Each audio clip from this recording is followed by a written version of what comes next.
Your name I'll never know, as we get down in the road below, caught up in an overflow, night ends your bones. Why are you with me?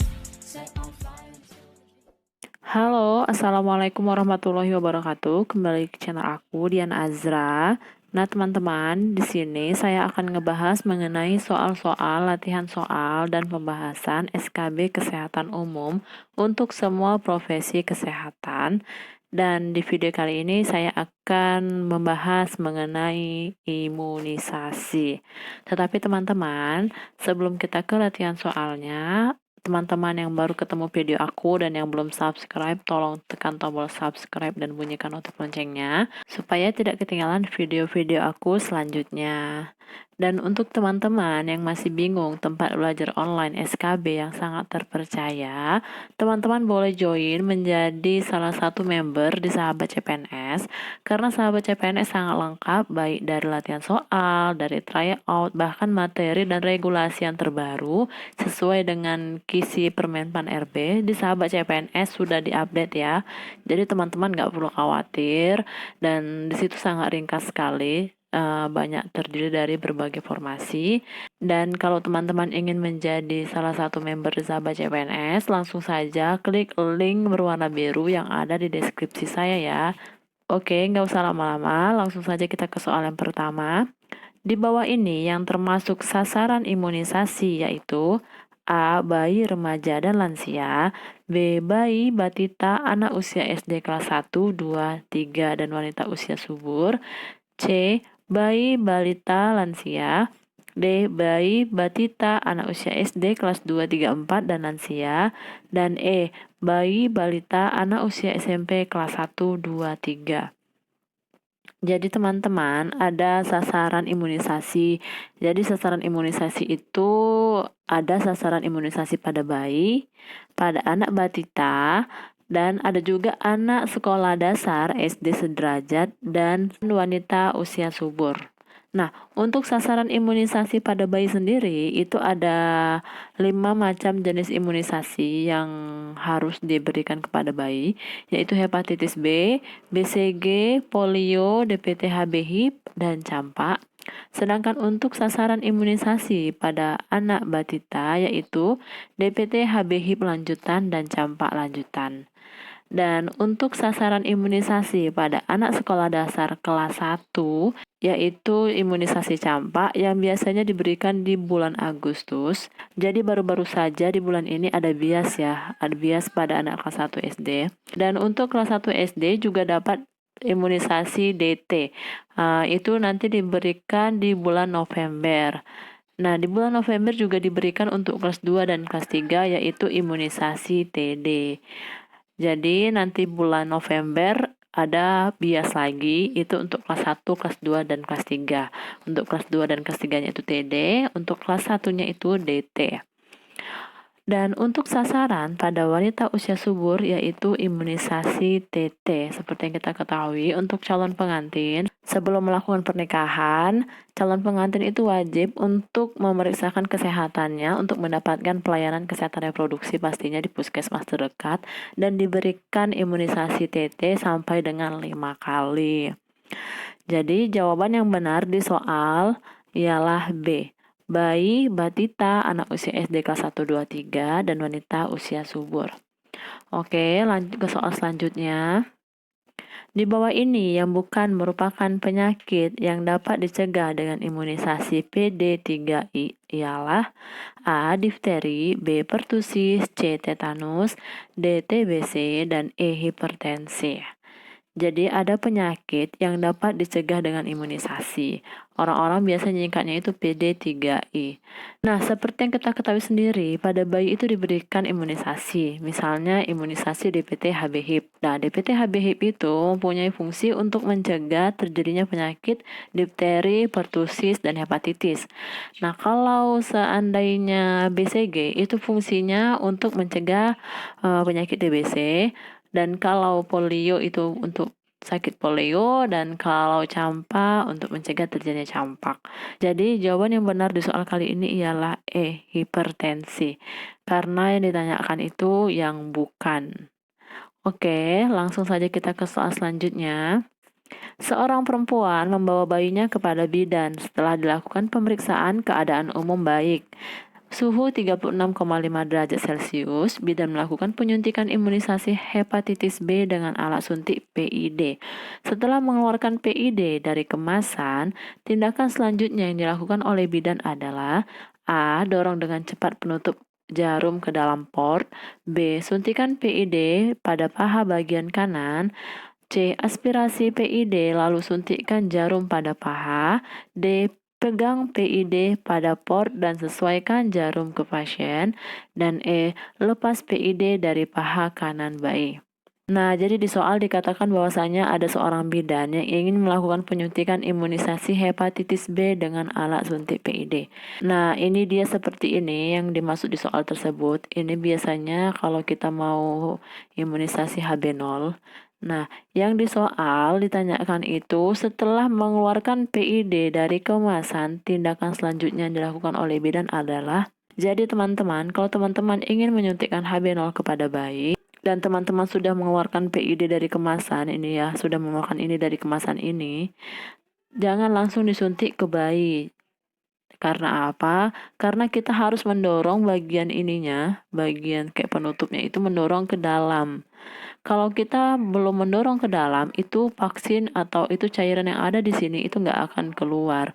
Jadi, diusahakan teman-teman harus ingat, tindakan yang pertama kali, tindakan selanjutnya setelah teman-teman keluarkan PID dari kemasan, teman-teman dorong dulu ke dalam, ke bagian portnya itu, supaya cairan atau vaksin yang di dalam sini itu mau keluar, kayak gitu. Jadi, jawaban yang benar ialah dorong dengan cepat penutup jarum ke dalam port. Berarti jawabannya A. Kalau B, suntikan PID pada paha bagian kanan. Memang benar, suntikan di bagian paha kanan. Tetapi sebelumnya didorong dulu penutupnya itu ke dalam port supaya vaksinnya itu keluar. Oke, langsung saja kita ke soal selanjutnya. Dalam pemberian imunisasi di luar gedung harus diperhatikan dalam kualitas vaksin. Pemakaian alat suntik harus menggunakan ADS. Dan hal-hal penting saat pemberian imunisasi, baik dosis, cara, dan tepat pemberian interval pemberian, tindakan antiseptik, dan kontraindikasi. Berikut ini hal-hal yang harus diperhatikan dalam menentukan kualitas dan keamanan vaksin, kecuali A. Vaksin belum kadaluarsa. B. Vaksin sensitif beku belum pernah mengalami pembekuan. C. Vaksin belum terpapar suhu panas yang berlebihan. D. Vaksin telah melampaui batas waktu ketentuan pemakaian vaksin yang telah dibuka.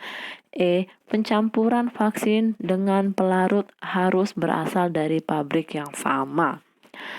Jadi di sini di soal hal-hal yang harus diperhatikan dalam menentukan kualitas dan keamanan vaksin. Tetapi ada kecualinya. Berarti kita harus mencari jawaban yang salah di option A, B, C, D, E. Kalau A, vaksin belum kadaluarsa itu memang benar harus diperhatikan ya. Kalau B, vaksin sensitif beku belum pernah mengalami pembekuan. Nah, ini juga benar. Jadi, vaksin itu ada golongan yang vaksin sensitif beku. Nah, kalau untuk vaksin sensitif beku, hal yang harus diperhatikan ialah belum pernah mengalami pembekuan. Berarti jawaban yang B ini benar. Nah, kalau C, belum terpapar suhu panas yang berlebihan, ini juga benar, karena suhu vaksin itu juga harus stabil ya, nggak boleh terlalu kepanasan, kayak gitu. Dan kalau E, pencampuran vaksin dengan pelarut harus berasal dari pabrik yang sama. Ini juga benar. Jadi jawaban yang salah yang bukan termasuk hal-hal yang harus diperhatikan dalam menentukan kualitas dan keamanan vaksin ialah D. Vaksin telah melampaui batas waktu ketentuan pemakaian vaksin yang telah dibuka. Oke, saya harap teman-teman semua paham atas penjelasan saya. Langsung saja kita ke soal selanjutnya. Setiap sasaran yang datang ke tempat pelayanan imunisasi sebaiknya diperiksa sebelum diberikan pelayanan imunisasi dengan langkah-langkah sebagai berikut, kecuali A. Mengidentifikasi jenis kelamin bayi. B. Mengidentifikasi vaksin-vaksin mana yang telah diterima oleh bayi. C. Menentukan jenis vaksin yang harus diberikan.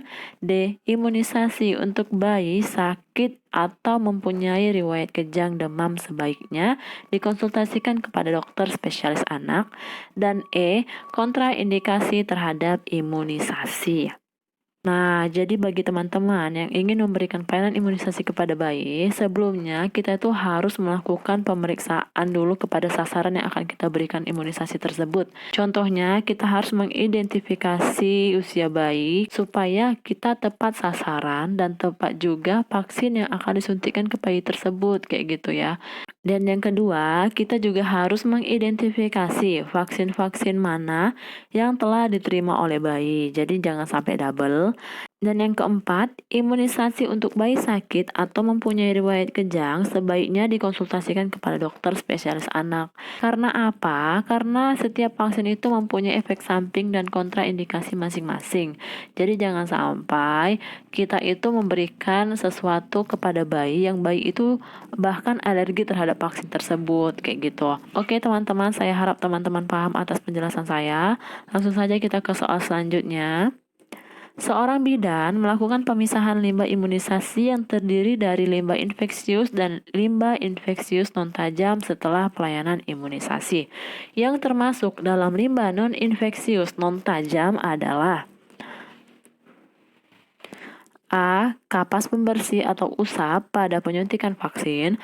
B. ADS yang telah dipakai dan alat suntik untuk pencampur vaksin.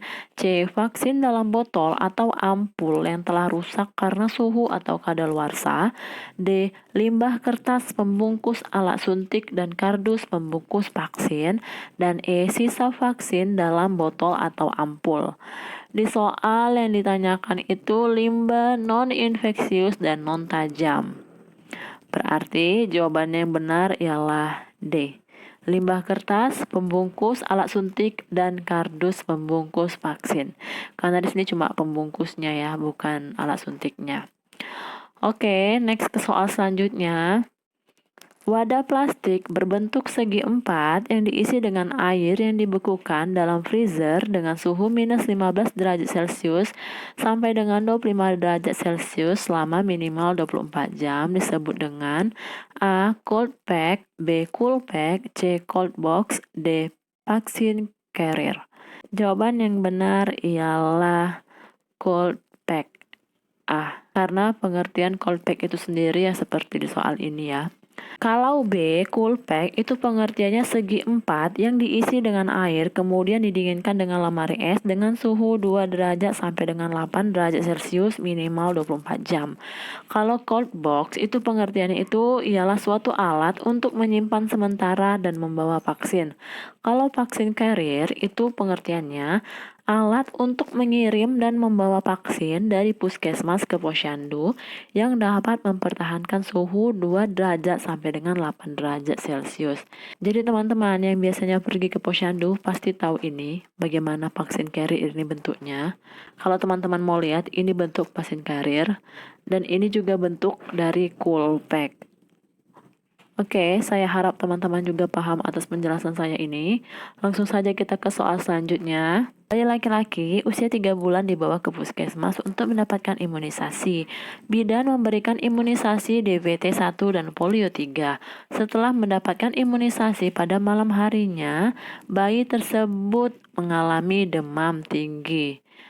Suhu 38,5 derajat Celcius. Demam tinggi yang terjadi pada bayi tersebut merupakan efek samping dari A. DPT, B. BCG, C. Polio, D. Hepatitis, dan E. Polio dan DPT.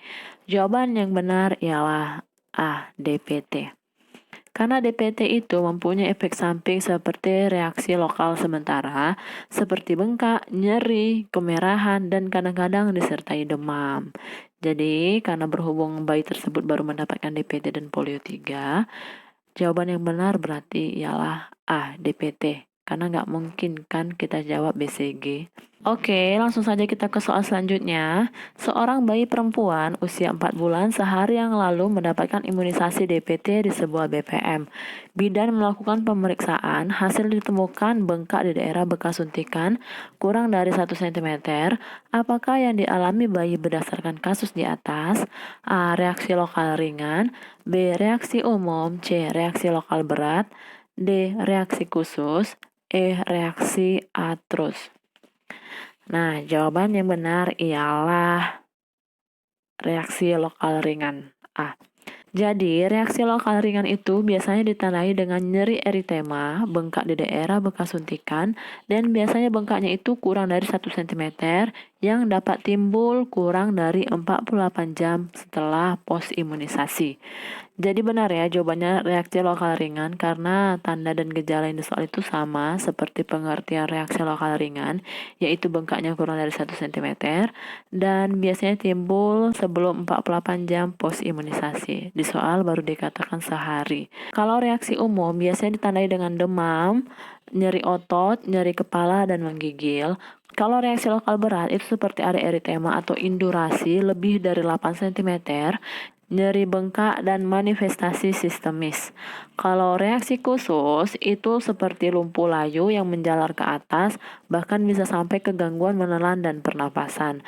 Kalau reaksi atrus itu nyeri, bengkak, indurasi, dan edema. Oke teman-teman, cukup sampai di sini dulu video kita kali ini. Semoga apa yang telah saya sampaikan dapat bermanfaat bagi teman-teman semua. Dan saya ingatkan sekali lagi, join segera di Sahabat CPNS karena di situ sangat terpercaya, sangat lengkap, dan sangat-sangat recommended banget lah pokoknya. Dan kalau teman-teman suka atas video ini, jangan lupa klik tombol like, klik tombol subscribe, dan share video ini ke seluruh teman-teman kamu. Thank you for watching. Bye-bye.